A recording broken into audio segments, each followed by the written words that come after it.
The Mahabharata describes a conflict so massive it almost defies comprehension. The Kurukshetra War is said to have pitted millions of soldiers against each other in a brutal dynastic struggle for the throne of Hastinapura. At the center of this bloodbath were legendary heroes, figures like Arjuna riding into the fray on magnificent, high-speed war chariots guided by the divine.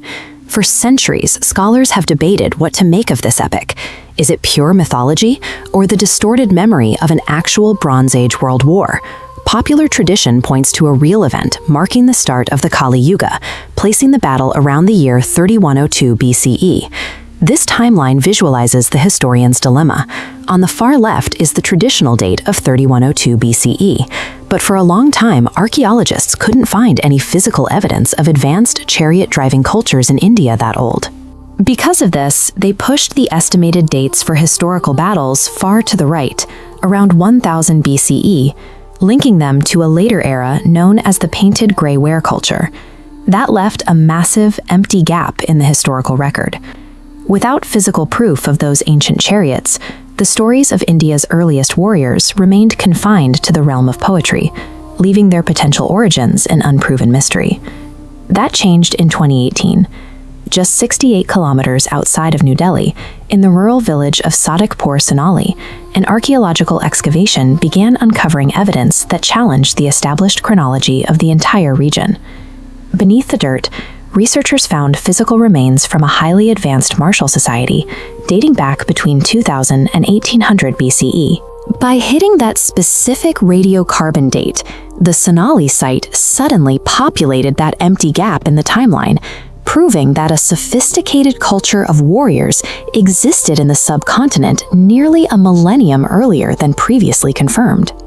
This aerial photograph maps out the Sanauli necropolis. It's an extensive burial ground containing multiple distinct grave sites, organized into specific numbered pits, and even features a designated secret chamber. Inside these pits, the team unearthed things never before seen in South Asia. They found royal wooden-legged coffins completely encased in copper sheathing and decorated with intricate steatite inlays. Buried alongside the deceased was an arsenal of advanced copper-forged weaponry.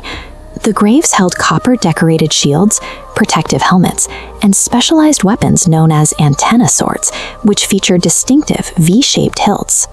The craftsmanship required to forge these specific items requires an organized, wealthy society. This is physical proof of a dedicated aristocratic class of fighters, grounding the concept of ancient Indian warriors in material evidence. The most crucial discovery is shown in this reference image. The excavation uncovered the remains of 3 3,800-year-old war chariots, the very first physical chariots ever found in the Indian subcontinent. Looking at the illustration, you can see the mechanical design.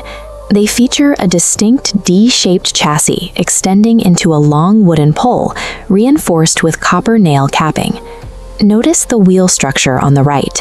These wheels were made of solid wood, adorned with triangular geometric patterns. They lack the interior spokes seen in later designs, giving us a clear marker of their ancient origin. What makes this site even more compelling is how closely it mirrors ancient texts. The layout of the graves, where the coffin is lowered first, surrounded by specific arrangements of pottery, weapons, and finally a chariot placed in the corner, matches the funerary rites detailed in early texts like the Rig Veda. These dirt-encrusted wheels and oxidized copper plates are the closest physical match ever recorded to the vehicles described in ancient Indian epics. To be clear on the academic boundaries, finding a chariot from 1800 BCE does not mean archaeologists have unearthed Arjuna's literal personal chariot. There is an ongoing scholarly debate about who exactly the people of Sanauli were. Archaeologically, they are associated with what is called the ochre-colored pottery, or OCP, culture, named for the distinct reddish-brown ceramics they left behind. Experts are currently split into two camps. One argues that the Sanauli people were a purely indigenous population, while the other suggests they represent evidence of early migrations into South Asia.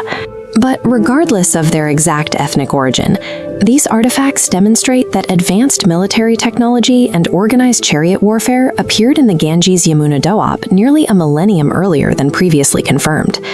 The accounts of million-strong armies and world-ending celestial weapons in the Mahabharata are likely the result of generations of poetic elaboration.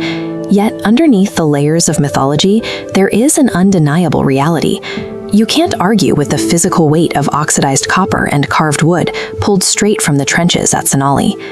These finds suggest that the foundation of India's epic poetry was laid on the physical reality of a real, organized warrior culture that had remained hidden for nearly 4,000 years. At Sanauli, the martial world of the epics